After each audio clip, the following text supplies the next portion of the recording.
आइए, current GK में अब जो हम बात करने जा रहे हैं, हमारा जो टॉपिक है वो है वॉइस ऑफ ग्लोबल साउथ।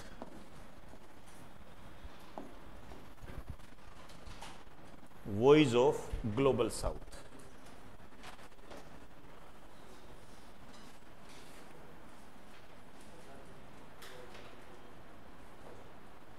चलें, देखिए ग्लोबल साउथ क्या होता है? वैश्विक दक्षिण। जब हम पृथ्वी की बात करते हैं, ये नॉर्थ है, ये साउथ है, ये उत्तरी गोलार्ध है, नॉर्थ हेमिस्फीयर, ये दक्षिणी गोलार्ध है,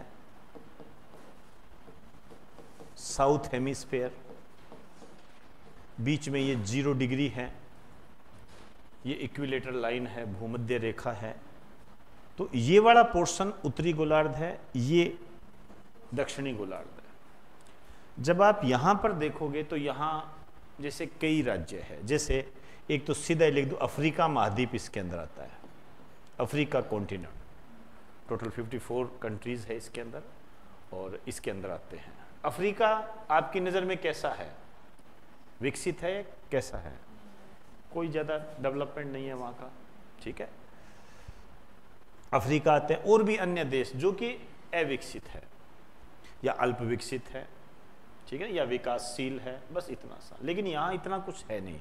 अब यहाँ जो मैं नाम लिख रहा हूँ, इधर आते हैं जैसे France, USA, Britain, UK, Russia.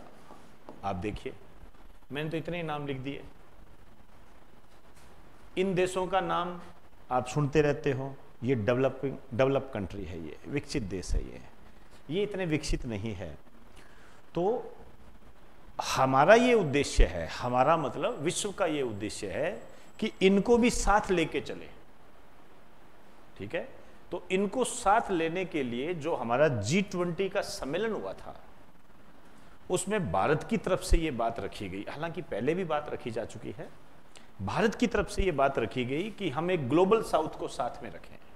तो आपने देखा होगा कि जो कभी G20 था वो अब G21 हो गया है, क्योंकि इसके अंदर हमने यूरोपियन संघ को तो पहले शामिल किया था, ये भी संघ है। एक हमने AU अफ्रीकन यूनियन को भी शामिल कर लिया है। 2 संघ इसके अंदर शामिल है, ठीक है। ये 27 देशों का समूह है, ये लगभग 54 देशों का समूह है। हमने ये शामिल किया था ये।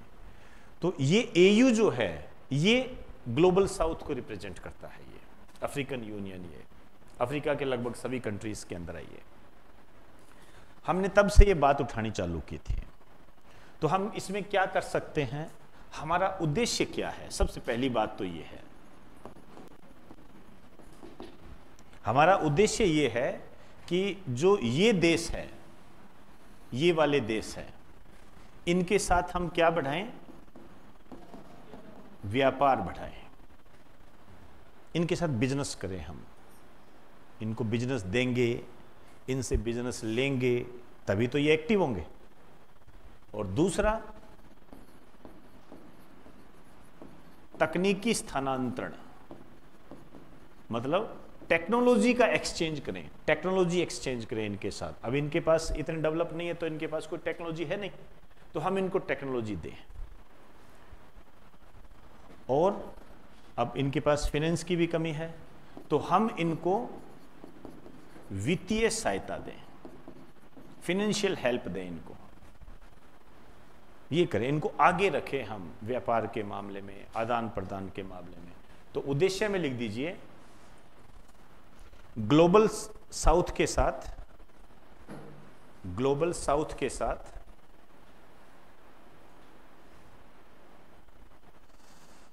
ग्लोबल साउथ के साथ निम्न प्रकार का व्यवहार रखना, निम्न प्रकार का व्यवहार रखना।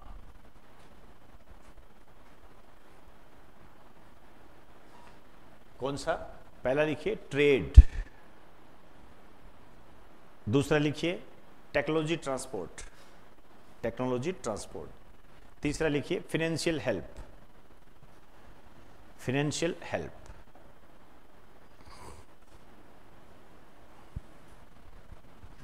चौथा लिख सकते हो स्थिर विकास, स्थिर विकास, परमानेंट डेवलपमेंट या स्टेबल डेवलपमेंट, ये भी कह सकते हो।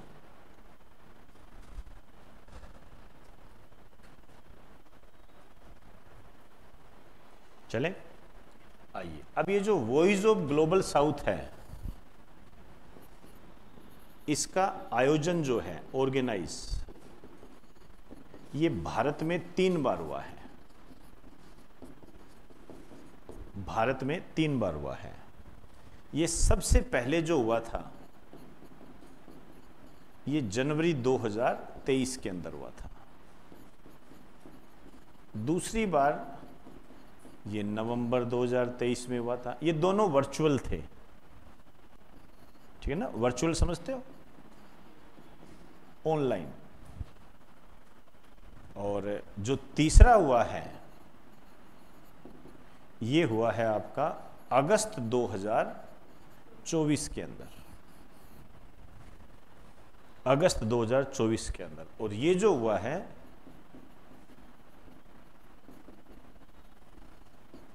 नई दिल्ली,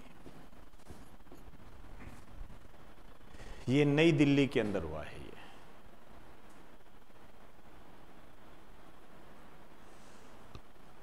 नई दिल्ली के अंदर हुआ ये, ठीक, ये ध्यान रखना। अब यहां जो हुआ है, यहां विशेष क्या बात हुई है, सबसे महत्वपूर्ण बात, एक तो विशेष कोष की घोषणा, स्पेशल फंड की घोषणा हुई है। ये ग्लोबल साउथ के लिए स्पेशल फंड की घोषणा, announcement of special fund for global south, ये बहुत महत्वपूर्ण लाइन है। और ये जो फंड दिया गया है ये है $25 लाख का है, $25 लाख का है ये।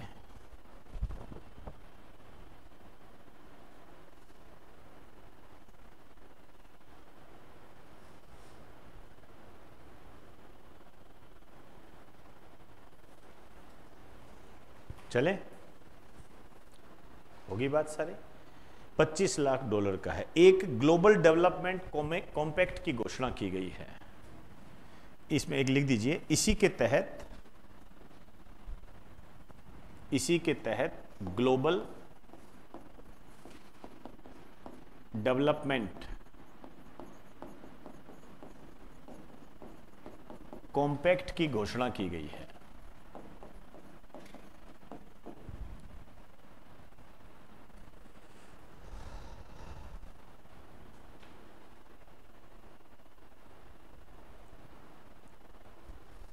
कॉम्पैक्ट की घोषणा की गई। अब ये वही है, ग्लोबल डेवलपमेंट कॉम्पैक्ट में क्या है, व्यापार को बढ़ावा देना, ग्लोबल साउथ के साथ टेक्नोलॉजी का ट्रांसपोर्ट करना, वहाँ पर एक स्टेबल डेवलपमेंट विकसित करना, स्थिर विकास करना, ये है।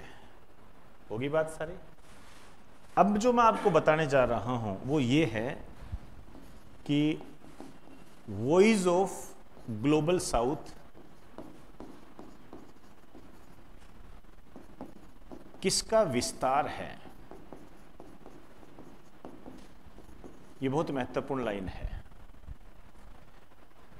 किसका विस्तार है ये, आप इसको ऐसे भी कह सकते हो कि वॉइस ऑफ ग्लोबल साउथ है, ये किसको रिप्रेजेंट करता है, भारत इसके माध्यम से क्या प्रदर्शन करता है, ठीक है ना, भारत की क्या स्थिति देखने को मिलती है।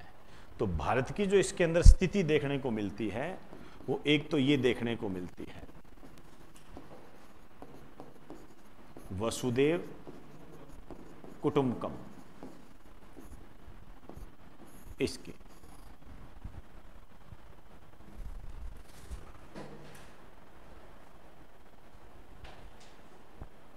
ठीक है। वसुधैव कुटुंबकम का मतलब क्या है, सारी पृथ्वी एक घर है। सारी पृथ्वी एक घर है। देखो, वसुधैव, वसुधा, वसुंधरा किसका पर्यायवाची होता है? पृथ्वी। कुटुंब, कुटुंब आप बोलते हो ना आपके क्षेत्र में, कुटुंब, घर, तो वसुंधरा घर है। पृथ्वी एक घर है, एक फैमिली है। वन फैमिली वन फ्यूचर, याद आ रहा है? G20 में हमारे यहाँ जो मेजबानी हुई थी उसकी थीम थी, वो है। इस पर क्वेश्चन आ गया क्योंकि ये G20 2023 में जो आयोजन हुआ था हमारे यहाँ भारत में हुआ था, तो आ गया। इस पे क्वेश्चन क्या आया? इस पे क्वेश्चन ये आया कि यह किस उपनिषद से लिया गया है। जब हम प्राचीन भारत करेंगे, जो बच्चे हिस्ट्री कर चुके हैं वो जानते हैं, एंशिएंट इंडिया में आपको उपनिषद के बारे में बताया जाता है। 108 उपनिषद है हमारे। उपनिषद, यहां तक पूछा गया है आपके एग्जाम में कि उपनिषद का अर्थ क्या होता है। गुरु के निकट बैठकर ज्ञान को प्राप्त करना, ये उपनिषद होता है। 108 उपनिषद होते हैं, याद कीजिए। सत्यमेव जयते किस उपनिषद से लिया गया है? मुंडक उपनिषद। सदाबहार क्वेश्चन होता है ना, वैसे ही ये है। तो 108 उपनिषदों में से एक उपनिषद है महा उपनिषद, जिसको महोप उपनिषद भी कह सकते हैं। तो इसमें लिख दीजिए, यह शब्द महा उपनिषद से लिया गया है। महा उपनिषद से लिया गया है।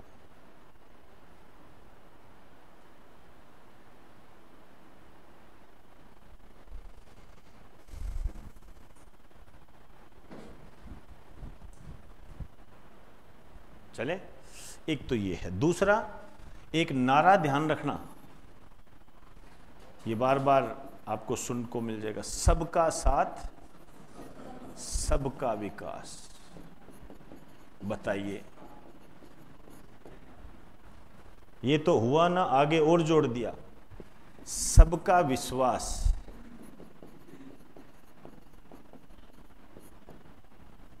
सबका प्रयास, ये है। बताइए क्या कर लोगे आप? हिम्मत है तो रोक के दिखाओ आप।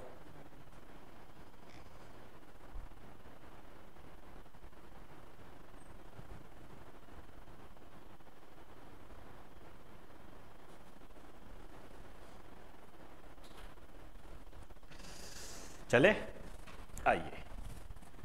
तो ये एक छोटी सी न्यूज़ थी, इसके बारे में मैंने आपको बताया। अब दूसरी न्यूज़ जो है, दूसरा जो करंट है वो है, आ जाइए, टिपरालैंड।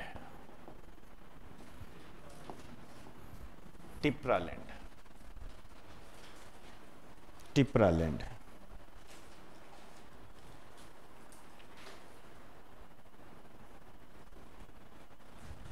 आइए लिखिए, इस नाम से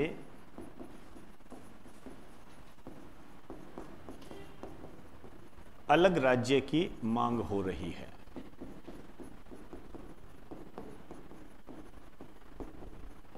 मांग की जा रही है कि टिपरालैंड एक नया राज्य बनाया जाए। ये डिमांड की जा रही है। क्लियर?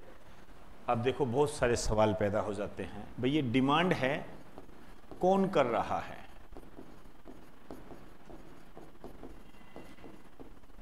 ये कर रही है टिपरा जनजाति। एक ट्राइबल है टिपरा जनजाति। अब आपसे ये पूछा जा सकता है कि ये जो टिपरा जनजाति है ये किससे संबंधित है? ठीक है ना, ज्यादा तो यही पूछा जाएगा। क्यों कर रही है? वो इसलिए कर रही है कि 1971 के बाद 15 लाख बांग्लादेशी आ गए थे। इस कारण से ये अल्पसंख्यक की स्थिति में आ गई। तो इसमें एक लाइन से लिख दीजिए, यहां लिखो कारण। भाई मांग क्यों कर रही है? कारण लिखिए। 1971 के बाद 15 लाख बांग्लादेशियों के आने से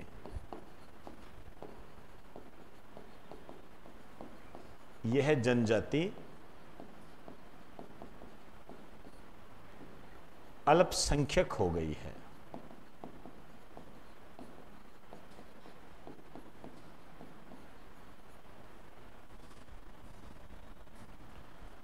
यह जनजाति अल्पसंख्यक हो गई है, माइनॉरिटीज में आ गई है, ये अल्पसंख्यक हो गई है।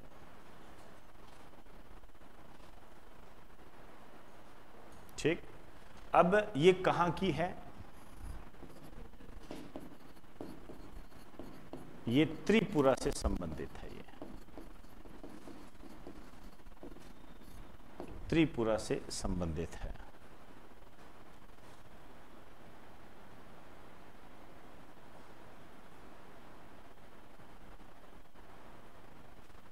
चलें, आइए अब देखिए चीजें कैसी है, विद एग्जाम्पल आपको बता रहा हूं।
ये देखिए,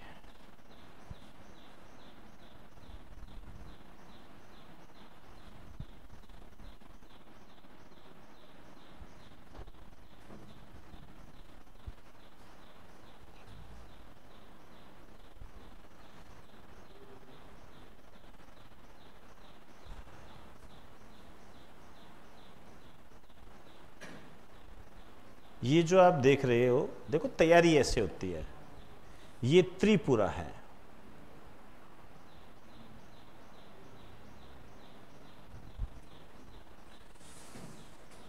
ये त्रिपुरा है, ठीक है ना।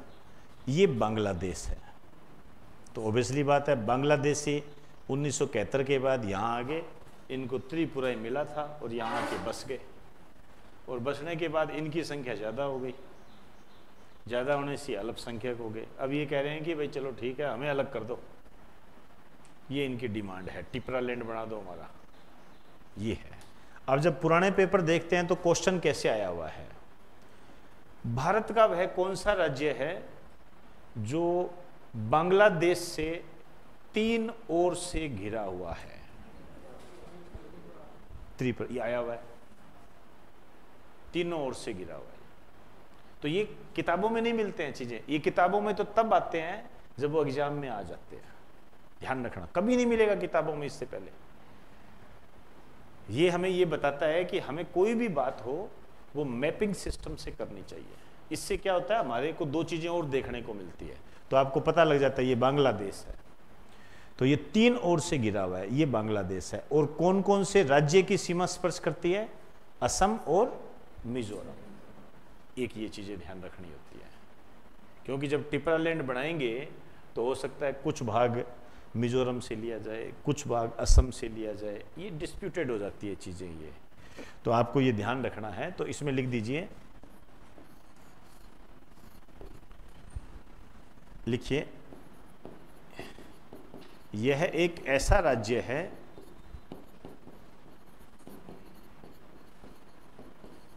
जो बांग्लादेश से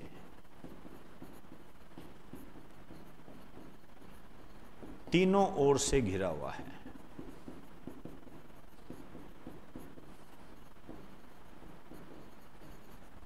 तीनों ओर से घिरा हुआ है।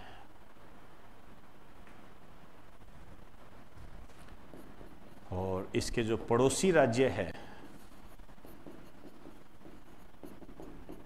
एक तो है असम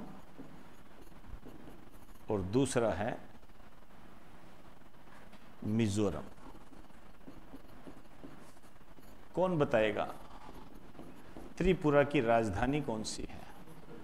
अभी अखबारों में आया था ना, अगरतला पर शेख हसीना का एयरलैंड भी, अगरतला। तो इसकी जो राजधानी है ये अगरतला है।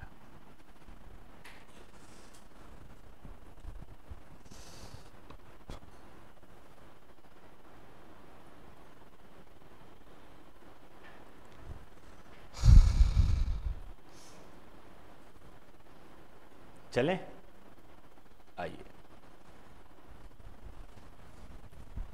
ये एक पॉइंट हो गया आपका, ध्यान रखना थोड़ा। नेक्स्ट पे आ जाइए। नेक्स्ट है न्यूरालिंक। मैंने पहले बताया हुआ है एक बार, न्यूरालिंक। न्यूरालिंक पहली बात तो क्या है? ये ब्रेन की चिप है। ये मेरा आपसे सवाल है कि न्यूरालिंक क्या है? आपसे कहेगा न्यूरालिंक क्या है? न्यूरॉन, न्यूरॉन मतलब तंत्रिका। देखो ध्यान रखना, इसमें लिखो यह एक स्टार्टअप है। स्टार्टअप है, एक तरीके से ये कंपनी का नाम है, ध्यान रखना। और जब ये स्टार्टअप आ गया तो ये किसका स्टार्टअप है? इसके जो स्टार्टअप है एलन मस्क, दुनिया के सबसे अमीर आदमियों में से, ठीक है ना। स्पेस एक्स इनकी कंपनी है जो अंतरिक्ष में यात्रा करवाती है, प्राइवेट। ट्विटर इन्हीं का है। ट्विटर पे के पहले चिड़िया आती थी, अब एक्स लिखा आता है, तो ये ट्विटर के भी सीईओ है। ये बोलचाल में मैंने आपको बता दिया। अब वापस मैं न्यूरालिंक पे आता हूं। इसने क्या किया है? मनुष्य में चिप लगाने, दिमाग में चिप लगाने की क्षमता हासिल कर ली है। आपके दिमाग में चिप लगा देंगे, बताइए, चिप लगा देंगे, आपकी मेमोरी बढ़ा देंगे। मतलब आप, होता है ना कि मोबाइल के अंदर जैसे आप चिप लगा देते हो तो बहुत सारे डाटा आ जाते हैं, ऐसे। पहले, सबसे पहले जब इसने प्रयोग किया था तो असफल हो गए थे, लेकिन अभी अगस्त 2024 में इन्होंने किया है, मेरे हिसाब से थोड़े टाइम पहले की बात है, रक्षाबंधन के आसपास की है, तब ये सफलता प्राप्त कर लिया है। अब चिप लगाई जा सकती है मनुष्य के दिमाग में। अब चिप लगा देंगे, फार्मूले अंदर होंगे बढ़िया तरीके से, तो दिमाग ज़्यादा काम करता है। दूसरा सबसे इसका जो महत्वपूर्ण यूज है वो ये है कि ब्रेन से संबंधित जो बीमारियां हैं, ठीक है ना, जैसे लकवा वगैरह हो गया, ये इनसे निजात पाई जा सकती है। तो इसमें लिख दीजिए, इस कंपनी ने मनुष्य के ब्रेन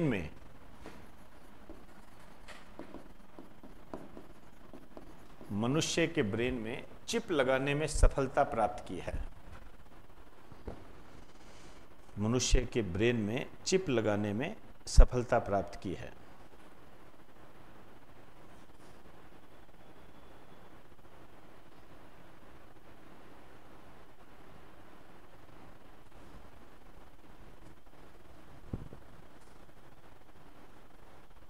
समझ में आ गई? अब चिप लगाने के बाद आप समझ सकते हो कि क्या क्या क्रियाएं हो सकती है, वो आप समझ सकते हो।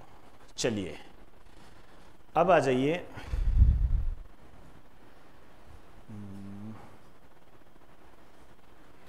ऐसे लिखो,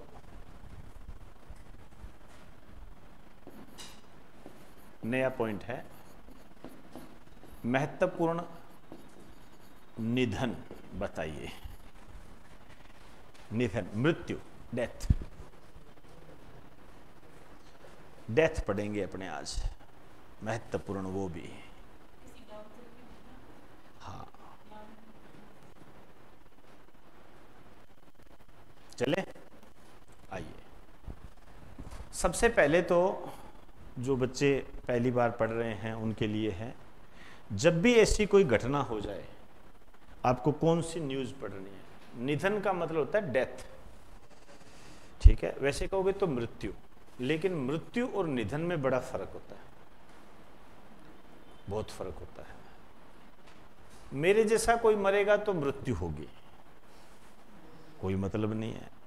ज्यादा से ज्यादा आप लोग को यार पढ़ाता तो ठीक ही था, हाँ ऐसे ऐसे करके बस ठीक था, ऐसे ऐसे करके 2 दिन में भूल जाओगे। ये मृत्यु होती है। निधन किसी प्रभावशाली व्यक्तित्व का होता है, समझो जैसे जवाहरलाल नेहरू का निधन, मृत्यु नहीं कहेंगे, समझे ना।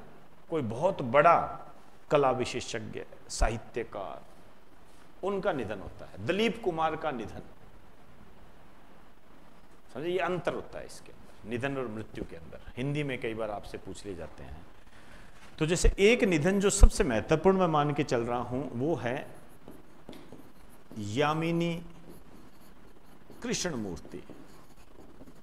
ये मैंने शायद आपको पहले करवाया भी था एक बार। यामिनी कृष्णमूर्ति,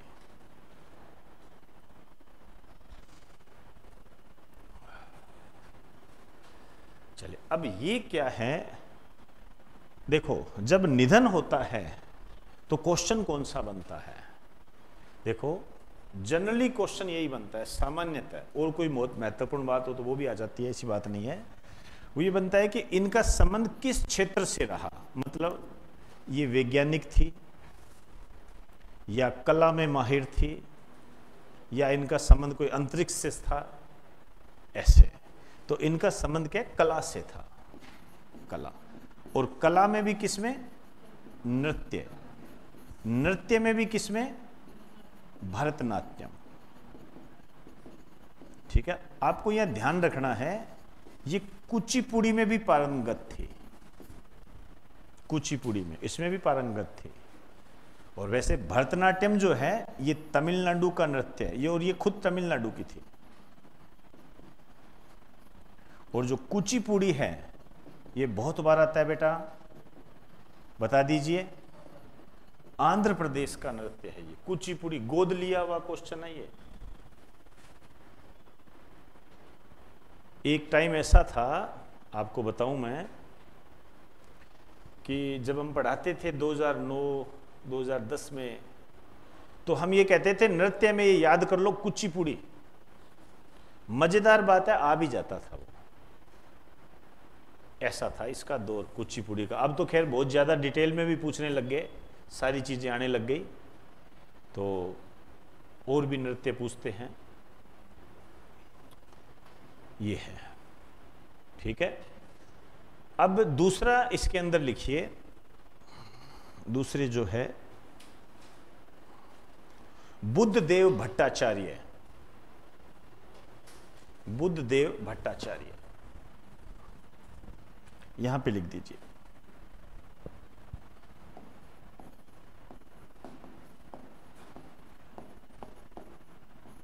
बुद्धदेव भट्टाचार्य,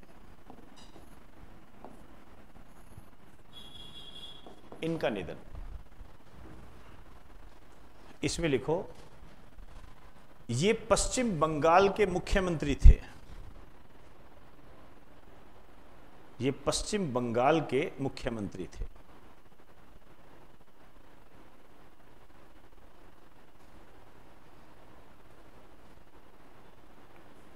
पश्चिम बंगाल के मुख्यमंत्री थे। इनका निधन अगस्त 2024 में हो गया।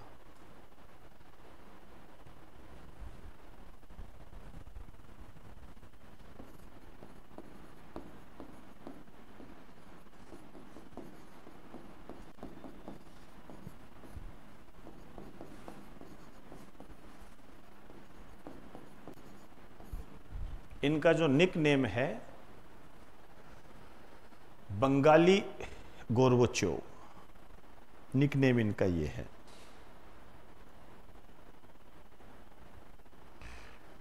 और एक नाम और है इनका, भद्रलोक के नाम से भी इनको जाना जाता है। भद्रलोक।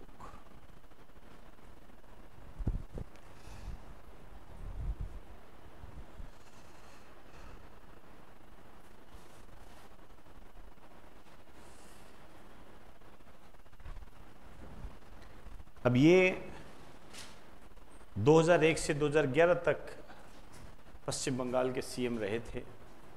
ज्योति बसु, कभी नाम सुना हो, उनके उत्तराधिकारी थे ये। यहाँ मैं इसलिए बता रहा हूँ ज्योति बसु के संबंध में क्योंकि आपके एक क्वेश्चन आता है। क्वेश्चन क्या आता है? क्वेश्चन ये है कि सर्वाधिक अवधि तक रहने वाले सीएम, ये क्वेश्चन आता है। इसका कभी आंसर हुआ करता था ज्योति बसु, और ज्योति बसु के जो उत्तराधिकारी थे वो ये थे। ठीक है ना? ज्योति बसु इसका आंसर हुआ करता था, लेकिन अब नहीं है इसका आंसर, वो बदल गया। बहुत पुराने पेपर देखोगे तो उसमें आंसर मिलेगा ज्योति बसु, लेकिन जैसे जैसे हम आगे बढ़े, सिक्किम के सीएम बने थे पवन कुमार चामलिंग, वो पहले नंबर पर आ गए। तो अब जो इसका आंसर है वो ध्यान रखना, उनका नाम है पवन कुमार चामलिंग। पवन कुमार चामलिंग ये सबसे ज्यादा समय तक रहे सिक्किम।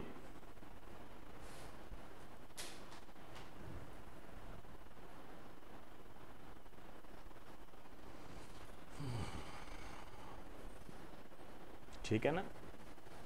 इसके आगे लिख दो, चाहे एक लाइन लिखो, 24 वर्ष 165 दिन।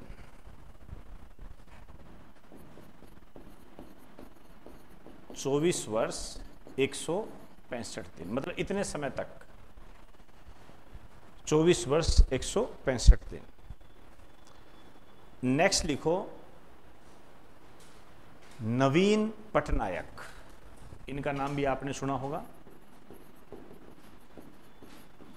नवीन पटनायक ओडिशा के संबंध में थे, ये याद आ रहा है क्या? नवीन पटनायक काफी समय तक रहे। ये रहे 24 वर्ष, इसके आगे पहले तो ये लिखना ओडिशा, ओडिशा के 24 वर्ष 99 डे, 99 डे, थोड़ा सा और होता तो आ जाते पहले नंबर पर। तीसरे नंबर पर लिखिए ज्योति बसु। मैंने कहा ना कभी ये इसका आंसर हुआ करता था, ज्योति बसु, ये पश्चिम बंगाल के थे, ध्यान रखना। ये रहे 23 वर्ष 137 दिन। ये मैं आपको इसलिए बता रहा हूं, हालांकि ऐसे नहीं पूछेंगे कितने समय तक रहे, ये क्वेश्चन नहीं है, लेकिन ये अलग अलग किताबों में क्या है, कभी पुराना पढ़ोगे कभी नया पढ़ोगे तो मिक्सिंग हो जाएगी आपकी, उससे बचने के लिए है ये।